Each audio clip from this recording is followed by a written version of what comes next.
Zane. Zane is an erotic author. Should I have been reading that at the age of 14? Probably not. Probably not.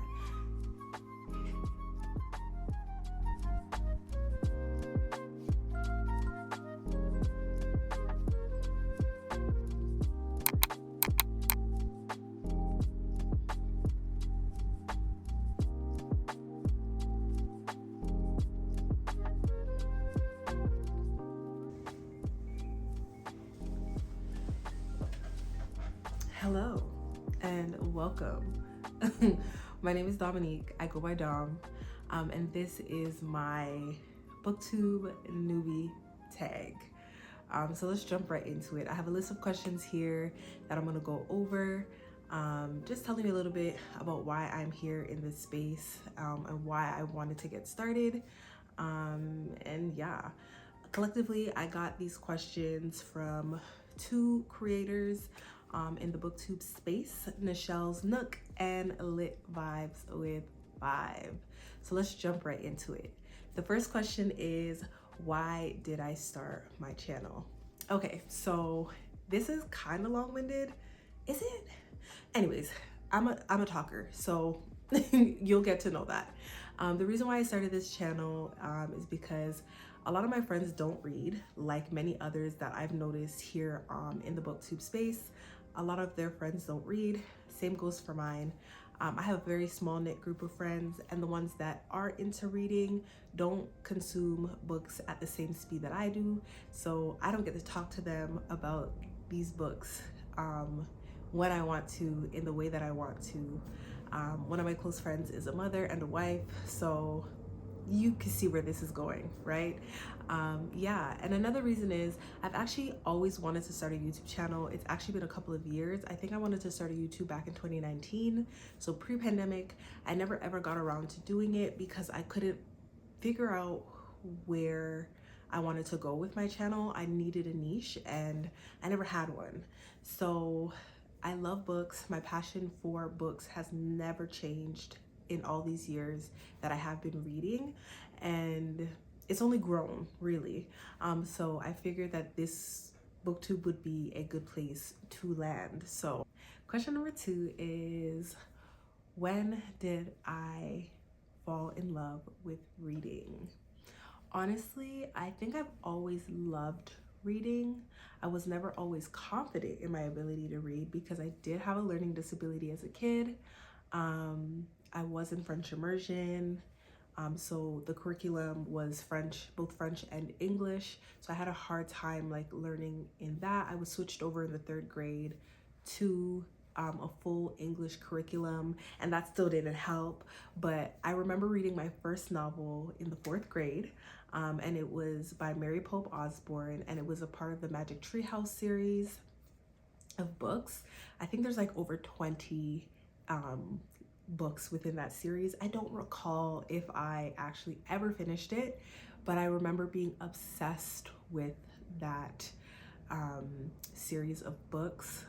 Others read like Junie B. Jones and things like that, and like books from Judy Blume, but I remember Mary Pope Osborne's The Magic Tree House series being my thing.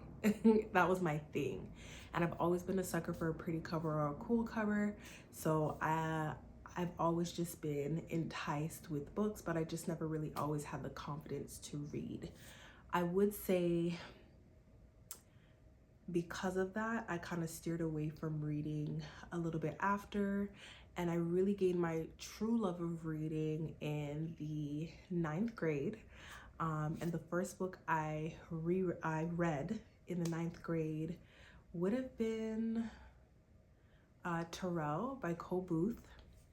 That's what got me back into reading.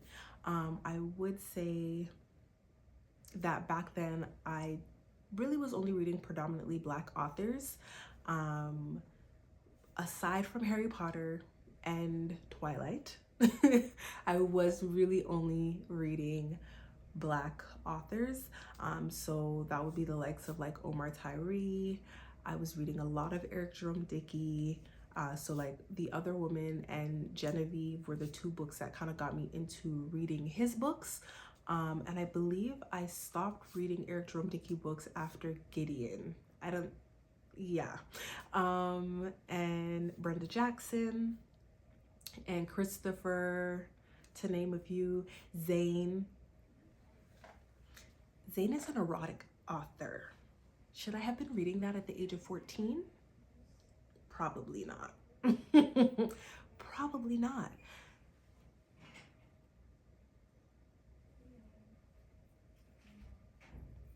Here comes my neighbors, and they're so loud. They're always so loud.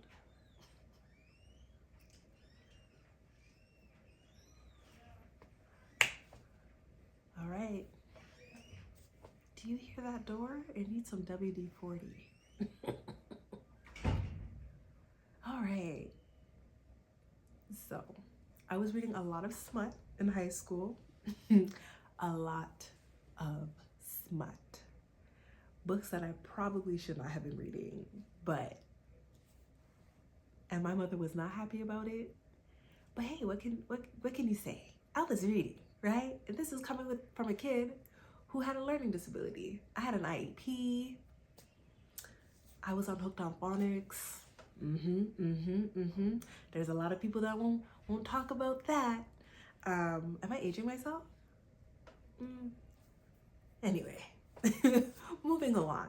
Okay. Question number 3 is, what are my favorite genres of books to read? I see that I wrote down top 3, but I don't have a top 3. So I'm just gonna list all the ones that I enjoy reading. Yeah. I really enjoy science fiction, fantasy. I love a thriller, love a mystery, and I love romance. And I know that YA itself is not a genre, but I love me some YA, okay? Love me some YA. And for those who don't like YA books, I feel some type of way. I do. I feel some type of way about it. I do. And I'm judging you. I am. I'm judging you. So to name a few books within those genres, I figured that I'd switch it up a little bit, and kind of list a book from each category of the genres that I like, just to give you an idea of the types of books that I do like to read. So for romance, I do have a physical copy of this book, but it is packed away and I don't want to unpack it. So I'm just gonna put a picture on the screen, and that would be for romance. In the romance category would be Risk by Anne Christopher. I think I read this book when I was in high school. I'm pretty sure I read this book when I was in high school, and it is a book that I have gone back to reread a couple of times. I don't think that I ever reread it in adulthood, but I thoroughly enjoyed this book. It is about 2 siblings who lose their siblings that are closest to them, and they wind up having to raise their niece, and they wind up falling in love with one another. That sounds very incestual. It's not. So there's a mother and a father, and the mother's sister and the brother's brother wind up having to raise the daughter, which is their niece. I should probably have explained that a lot better. And they wind up falling in love with one another, and it kind of just deals with, them trying to adjust to parenthood. They don't have children of their own, never had children of their own, and I don't think either one of them had any intention on having children. And like trying to build a connection with this little girl, and dealing with the grief of the loss of a parent, but also dealing with this child's grief and how to parent her in 2 separate homes. And it's a domestic romance. I definitely enjoyed it. I would recommend it to anybody. That is something that I do intend to reread and will likely reread for my channel, so stay tuned for that. For fantasy, I have the Mercy Thompson and the Alpha and the Omega series by Patricia Briggs. I don't think I see many people or anyone talk about either one of those series on Booktube. I've actually never looked, but I also have never seen it come up. And if you're into the things that are in fantasy books. Folk tales, if you're into fae, vampires, witches, werewolves, you'll be into that. Yeah, I really enjoyed the series. I have all the books from either series. Yeah. I think I'll talk about it. I think I will wind up talking about it at some point. I don't want to get too deep into it because it's just going to get really long, but it's definitely a series that I recommend, and I really, really enjoy. Okay, so for my science fiction pick, I have Robocalypse by Daniel H. Wilson. I read this book a couple of years ago, but it is very reminiscent of iRobot. So it's very much in the title, Robocalypse. It's, you know, it's very self-explanatory about what happens and the struggles and the challenges that, of course, the remaining humans have to face to try to defeat a childlike computer entity that is trying to obliterate humankind. So yeah, definitely really enjoyed this book. I don't even remember how long ago I purchased this, but I took it off my bookshelf so that I could show you guys that this is my science fiction pick. So for my thriller pick, I decided to go with Silence of the Lambs. That is one of my favorite books. It is a psychological thriller for those who are old enough to remember that movie, with Anthony Hopkins and Jodie. Oh, why can I not remember her name right now? Jodie Foster? I think it's Forrester. Yeah, I actually got that book to read for a college class, which was some time ago, but I read the book and I really enjoyed it. But I remember reading it and being almost psyched out based on things that I had heard about the book, or sorry, the movie being super scary. And for that class, we had to read the book and then watch the movie and compare the differences between the film and the actual literature. So that was a really cool class. And I really did like the book. If you are looking for a psychological thriller that deals with like psychological manipulation, there's some sexism in there. So like gender identity things, the struggle between good and evil, and like trying to really figure that out. Yeah, definitely a good read. And that book is by Thomas Harris, if I'm not mistaken.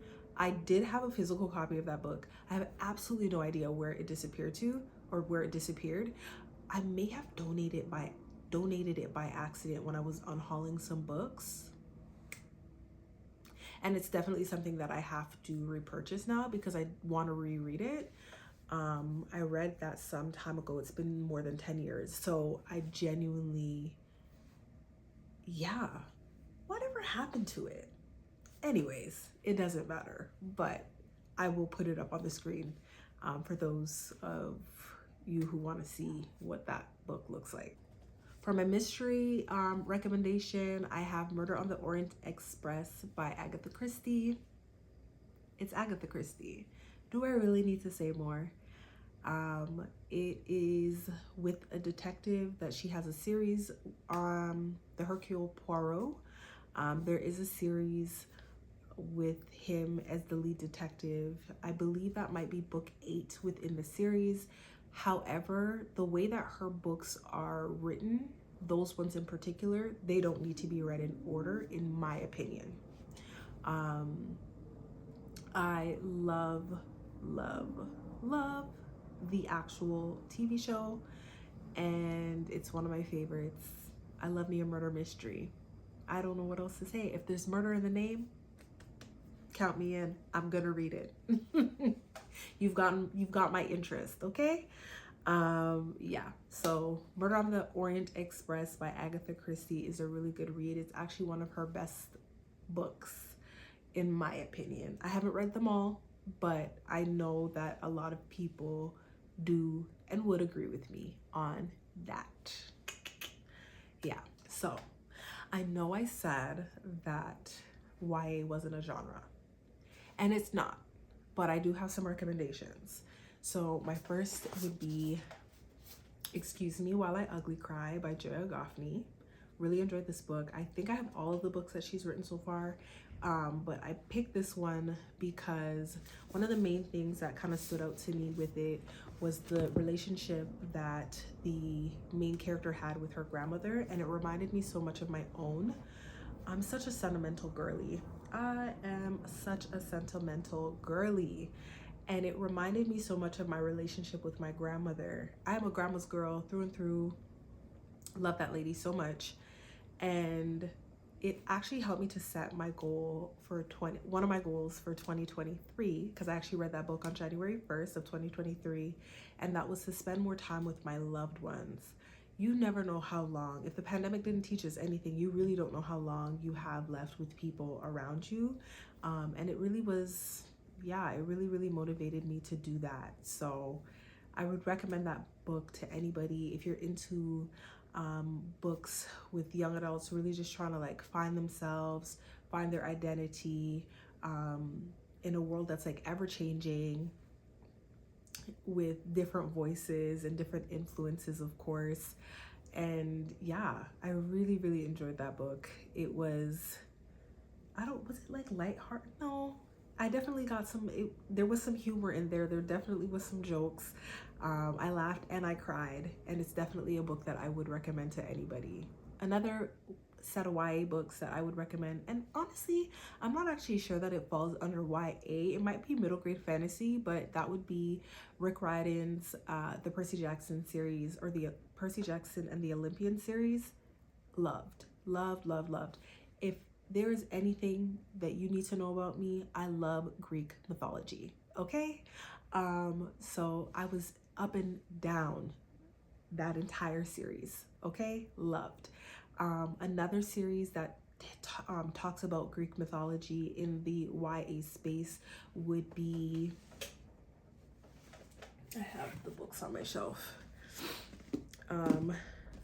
This Poison Heart by Kaylin Byron, and This Wicked Fate by Kaylin Byron. These books are a series. It is a series. I do not know, this is book 1 and this is book 2. I do not know if the author intends to write any more books continuing this series, but it is a different spin on Greek mythology because the gods are black. I could just, to put it plain, but it definitely gives a different spin on like demigods and things like that, because, and they don't even really call them that in this book, do they? I didn't even read them that long ago, but either way, definitely if you're into Greek mythology, definitely worth picking up a copy or borrowing it from your local library. Definitely enjoyed that series as well. Question number 4 is, what book genres do I not care for? I know it's October. I know it's spooky season, but I don't like horror. I know. I don't care for horror. Don't shoot me. Honestly, I don't like to be scared. I have an imagination that runs wild, and I don't need any help with putting any thoughts here. Yes, I know you're probably thinking, this coming from the person whose favorite book is Silence of the Lambs. I know, but still, you know, I do think that I'm open to reading horror. I just don't think I'm into the gory, gruesome details. There are some things that should be left to the imagination. I don't need to read that somebody's skull was smashed open with a hammer and I don't want to know. I don't want to know. Another genre that I don't think I care for, I don't necessarily care for nonfiction. And within the nonfiction category, I would say like self-help books. And I say that with an entire shelf of nonfiction books. Yes.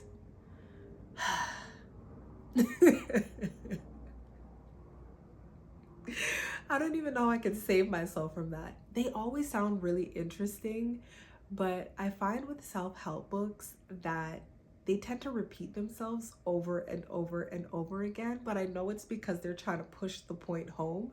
And I'm like, okay, I get it. So my workaround trying to actually get through self-help books is to just listen to it on audiobook. It's the easiest way for me to actually complete a book.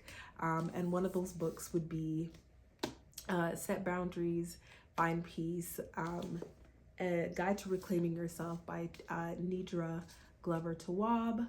She is a Black therapist and is an expert on setting boundaries. Definitely a really good read. It's actually a very quick read if you decide to physically read read a copy of it, but it's also available on audiobook, and I always recommend just reading through audio or listening through audiobooks when it comes to self-help books. That's just me. And historical fiction. I don't think that I'm interested in reading historical fiction. I know, but I think if a really good one is recommended to me, then I could get into it. I did recently see in Shelby and the Book Club's most recent video that she was gonna read Indigo by Beverly Jenkins. I know Beverly Jenkins. She writes romance novels, so I could get into it. I probably will read that book. Will I read it right now? Probably not, because I have so many books to read. But when she was reading the synopsis, I said, oh, that sounds like something I could get into.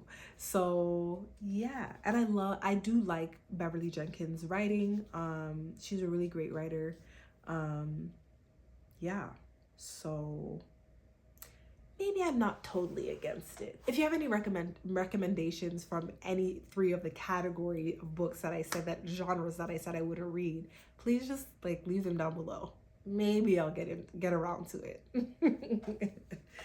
Question number 5 is, what is my current book collection? So this is my current book collection. I will say that it is larger than most, but it's small to me. I have unhauled quite a few books and I have donated them. I have books still at my grandmother's house, and I also have books at my mother's house. And I have books here in bins that I just don't really care to have on my bookshelf at this given time. But yes, this is currently what my book collection looks like. Question number 6 is, where do I like to read? Funny enough, I like to read on my commutes. I don't have a car, so I commute a lot by bus and train, and I found that I got most of my reading done while on the train. So when I was commuting downtown, it was very easy for me to kind of like get lost in a book. The commute is well over 40 minutes, so I got to spend quite a bit of time actually reading, and then of course the commute home. I could read just about anywhere, but in my bed is probably the most comfortable area in my apartment to read, or at like my dining room table. My sofa is not very comfortable, so I do not read there a lot. But yeah, to answer that question, I could read just about anywhere. Question number 7. This is my final question, and that is, what I hope to learn. I would really love to learn to really communicate better and articulate myself, learn to really articulate myself better. Those are the main things that I want to take from this like journey. But another thing, and this is a little different than most, is I really have always wanted to learn to create content. So the filming aspect, the setup, the lighting, the editing, all of that, like the filmmaking of it all. Fun fact, I really like watching cinematic content here on YouTube. So I really take inspiration from those that I do get to watch. Ron Doug here on YouTube. Love his channel, love his content. He's very creative, and I love to see what people are able to do with the content that they are able to make, even with just their phone or just what is in their mind and being able to put it on a screen. I just love to see that. So that is all. If you did make it to the end, I thank you for getting this far. I am really excited. I'm really excited, and I'm happy to be here. So if you have any recommendations, please put them down below. Hopefully they're not things that I've already read. Obviously I didn't go over that in this video, and you guys wouldn't know what I've read because it's not all on my bookshelf. But I thank you for being here. Thank you for making it all the way to the end. I'm excited to see where this journey takes me. And yeah, can't wait to meet some new internet friends. But until next time, I'll see you in my next video. Bye.